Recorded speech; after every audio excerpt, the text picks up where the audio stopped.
Hey guys, it's your Auntie Mo from Mo in the Deep End. And this is a hard one. So, first, I'd just like to say to Dana Carvey and his wife Paula uh, Swaggerman, look, I am very sorry for the pronunciation. I'm so sorry. This is a club no one wants to be in. It's the most sucky, horrible, gut punch, donkey balls club you ever have to be in. And I'm sorry. Dana Carvey is taking a break from work in the wake of his son Dex dying. Dana Carvey is taking a break from social media, he announced on Instagram this weekend as he thanked people for their support after the death of his son Dex, who died Wednesday night. Dana Carvey and his wife Paula Zwaggerman said Dex, 32, died of an accidental drug overdose. And I'm going to take a break here for a minute and talk about addiction. Um, I don't know how many of you know this, but I lost my first husband to addiction, and I'm also blessed to know many people that fought like hell against their addiction and clawed back and, fought those demons and, changed their life. But when you love someone with an addiction, you lose them so much so much sooner than before that last time. And and it's so hard because you it's a long, slow path where you hope is a terrible thing because you continue to see those little glimmers of that person you used to know, that person you know they can be without whatever they're addicted to. And it's that terrible, awful, gut-wrenching hope that they'll change. And then there is that terrible, awful finality that there's never that chance to change ever again. And both situations are heartbreaking. And they're not just the person. The person is fighting their own terrible battle. And for a long time, I'm going to be brutally honest, I was so angry at my first husband. So, so angry that I didn't grieve. I was so angry that he had 2 beautiful, miraculous, wonderful girls that he left behind, and he wouldn't fight for them. And those are okay feelings. I wanna say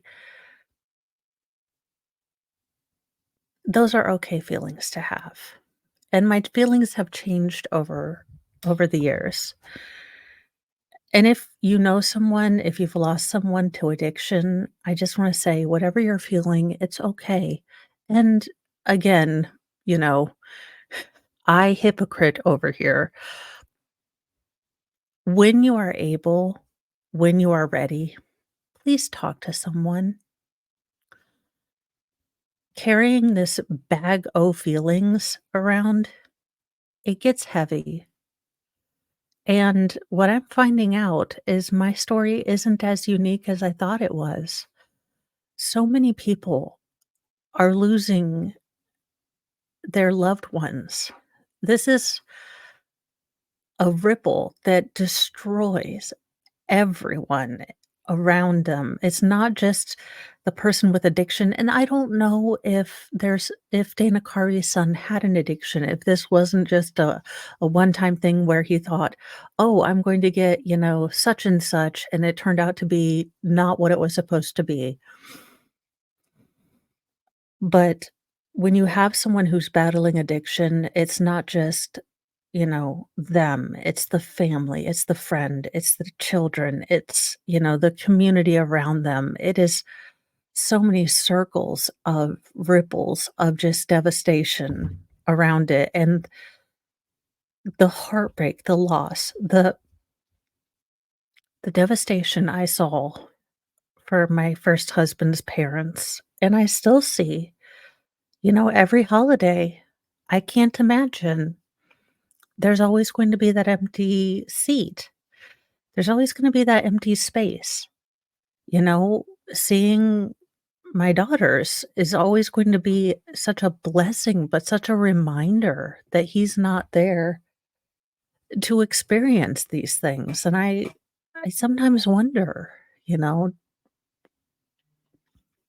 wherever he is, does he get to see the wonderful, amazing, cool, just I have been so honored and so blessed to be just a small part of the amazing people they are turning out to be,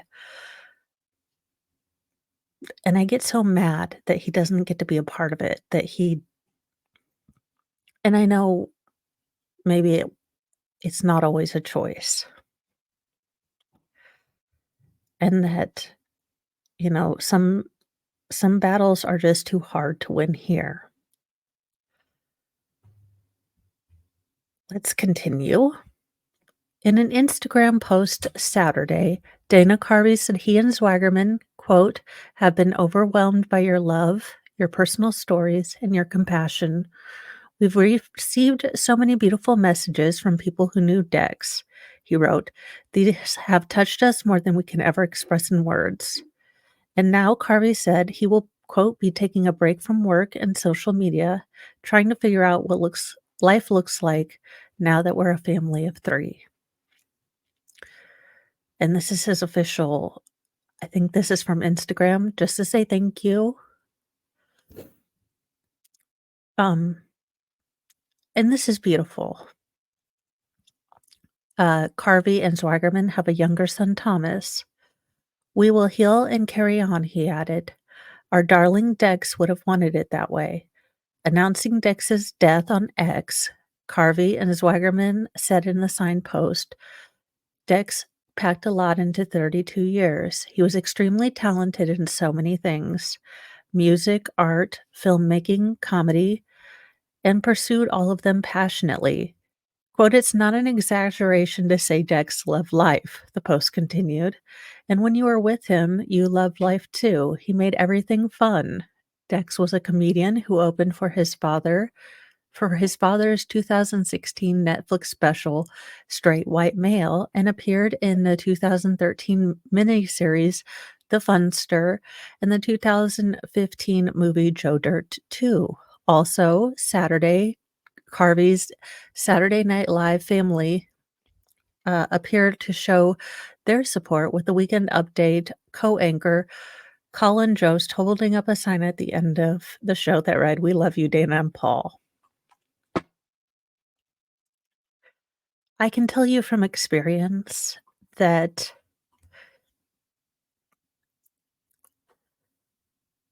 grief is not something that gets smaller. It's not something that goes away, but it's something that you kind of grow around, and it's something that gives you perspective, and it's like a gut punch and a stab that bleeds slowly. But over time, it becomes kind of a bruise, at least for me. I can only speak for myself. And after many, many years, that bruise has kind of faded to a scar. And now when I look at that scar, I can see other things. I can see happy times. I can see when my husband first saw my daughter born, our first daughter born, and he almost passed out. Oh my gosh, I I didn't realize he almost passed out when she was born, and I couldn't figure out why the nurses were talking to him because I was a little bit Twitter-pated too. Or how he used to put on, oh gosh, Stevie Wonder, and my oldest daughter would dance, or, just little things, how little things that were stolen from us because of addiction. Little things that turned him from someone I deeply loved to someone that I couldn't trust, that made really bad choices, that broke the trust in our marriage.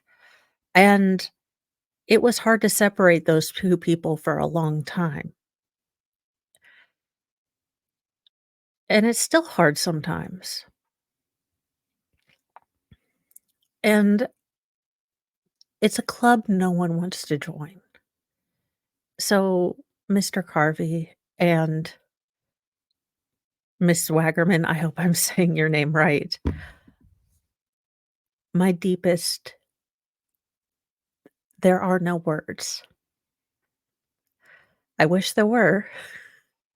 I wish there were magic words that could make this all better for you, but they're not. But I hope one day you have a scar and you can see happy memories.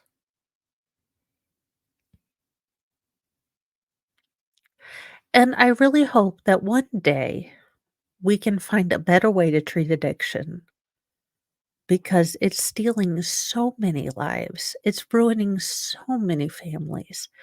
And like I said, I'm just a mouthy redhead who spouts off on the internet. I don't have the big answers. And God, I wish I did. You don't know how much I wish I did. I wish I could wave a magic wand and figure out all these, find simple, soundbite answers for these things. Sh- Bet you to God Dana Carvey wishes he had a magic wand right now, too. Every parent, who's lost a child, every wife who's lost a husband, every husband who's lost a wife, every friend who's lost a friend to this addiction is thinking the same doggone thing. So maybe, just maybe, the people that are a little bit smarter than me can come up with an idea and stop fiddle farting around in, Congress, naming post offices or doing God knows what, making sure John Fetterman doesn't wear shorts because that's super de duper important. Y'all, I have no chill today, especially about this subject, but Mr. Carvey, my deepest condolences, and your wife too. Please cling to each other and know that you unfortunately are in a club that no one wants to be in, but you have, for what it's worth, you have my support, and I'm sure you have many other people's support too. On that note, I will see you guys in a little bit for Nightly Newsy News. Have a wonderful rest of your day. I will see you in a little bit. Bye, guys.